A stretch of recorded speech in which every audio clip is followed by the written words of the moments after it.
நாட்டின் இறையாண்மையையும் தேசிய நலன்களையும் கட்டிக்காக்கும் விஷயத்தில் உறுதியான நடவடிக்கையை மேற்கொள்ள வேண்டும் என்று மாட்சிமை தங்கிய மலேசிய பேரரசர் சுல்தான் இப்ராஹிம் நேற்று அறைகூவல் விடுத்துள்ளார்.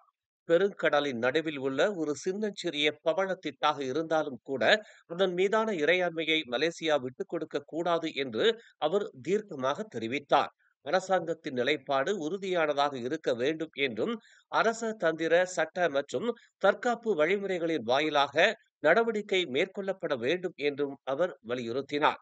பெருங்கடலின் நடுவில் தனியாக இருக்கும் ஒரு பவளத்திட்டாக இருந்தாலும் கூட நாட்டின் இறையாண்மையையும் தேசிய நலன்களையும் கட்டிக்காக்கும் பொருட்டு அரச தந்திர சட்ட மற்றும் தற்காப்பு வழிமுறைகள் வாயிலாக உறுதியான நடவடிக்கையை நாம் மேற்கொள்ள வேண்டும் என்று 15வது நாடாளுமன்றத்தின் 4வது அமர்வின் முதல் கூட்டத்தை தொடக்கி வைத்து அரச உரை நிகழ்த்திய போது சுல்தான் இப்ராஹிம் இவ்வாறு கூறினார். அதே வேளையில் எல்லா தரப்பினருடனும் அரச தந்திர உறவுகளை பேணி வரும் வியூகத்தையும் மலேசியா கடைபிடித்து நடக்க வேண்டும் என்றும், மேலும் வட்டார மற்றும் எல்லை பாதுகாப்பு விவகாரங்களை களைவதற்காக அத்தரப்பினருடன் ஒத்துழைப்பையும் மேம்படுத்திக் கொள்ள வேண்டும் என்றும் அவர் தெரிவித்தார். சமாதானத்திற்காக கோட்பாடுகளை நிலைநிறுத்துவதிலும் மலேசியா உறுதியுடன் இருந்து வர வேண்டும் என்று அவர் தெரிவித்தார்.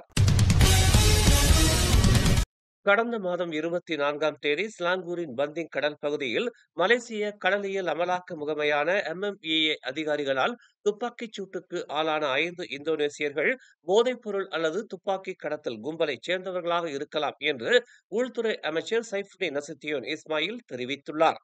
அந்த இந்தோனேசியர்களிடம் முறையான ஆவணங்கள் எதுவும் கிடையாது என்று நேற்று நாடாளுமன்ற கூட்டத்தில் நடைபெற்ற செய்தியாளர்கள் சந்திப்பில் அவர் குறிப்பிட்டார். குடியேறிகளை கடத்தும் நடவடிக்கையில் ஈடுபட்டதாக சந்தேகிக்கப்படும் நபர் ஒருவரையும் போலீசார் கைது செய்துள்ளதாக சைஃபுடின் தெரிவித்தார். MMEA அதிகாரிகளால் விரட்டிச் செல்லப்பட்ட படகுடன் அந்நபருக்கு தொடர்பு உள்ளது என்பதையும் தொடக்க கட்ட விசாரணைகள் காட்டுவதாக அவர் குறிப்பிட்டார். இவ்விசாரணை இன்னும் தொடக்க கட்டத்தில்தான் உள்ளது என்றும், கைது செய்யப்பட்ட நபர்களிடம் தொடர்ந்து விசாரணை நடைபெற்று வரும் வேளையில் அவர்கள் போதைப்பொருள் கடத்தலிலும் சுடும் ஆயுதங்கள் கடத்தலிலும் ஈடுபட்டவர்களாக இருப்பதற்கும் சாத்தியம் உள்ளது என்றும் அவர் தெரிவித்தார். தாம் இன்னமும் முன்னாள் பிரதமர் டத்தோஸ்ரீ நஜீப் ரசாக்கின் சட்டப்பூர்வ மனைவிதான் என்று டத்தின் ஸ்ரீ ரோஸ்மா மன்சூர் தெரிவித்துள்ளார். தமது பெயரை கொண்டிருக்கும் ஒரு போலி முகநூல் கணக்கில் கூறப்பட்டிருக்கும் குற்றச்சாட்டை மறுத்து அவர் இவ்வாறு கூறியுள்ளார். நஜீப்பின் முன்னாள் மனைவி என்று தவறாக கூறிக்கொள்ளும் அந்த முகநூல் கணக்கு தம்முடையது அல்ல என்று அவர் தெரிவித்தார். ரோஸ்மா பிந்தி மன்சூர் முகநூல் கணக்கு எனது உண்மையான முகநூல் கணக்கு அல்ல என்பதை தயவு செய்து நினைவில் கொள்ளுங்கள் என்று அவர் குறிப்பிட்டுள்ளார். நான் இன்னமும் டத்தோஸ்ரீ நஜீப் ரசாக்கின் மனைவிதான், தவறான தகவல்களை பரப்பாதீர்கள் என்று நேற்று ஒரு முகநூல் பதிவில் அவர் குறிப்பிட்டுள்ளார்.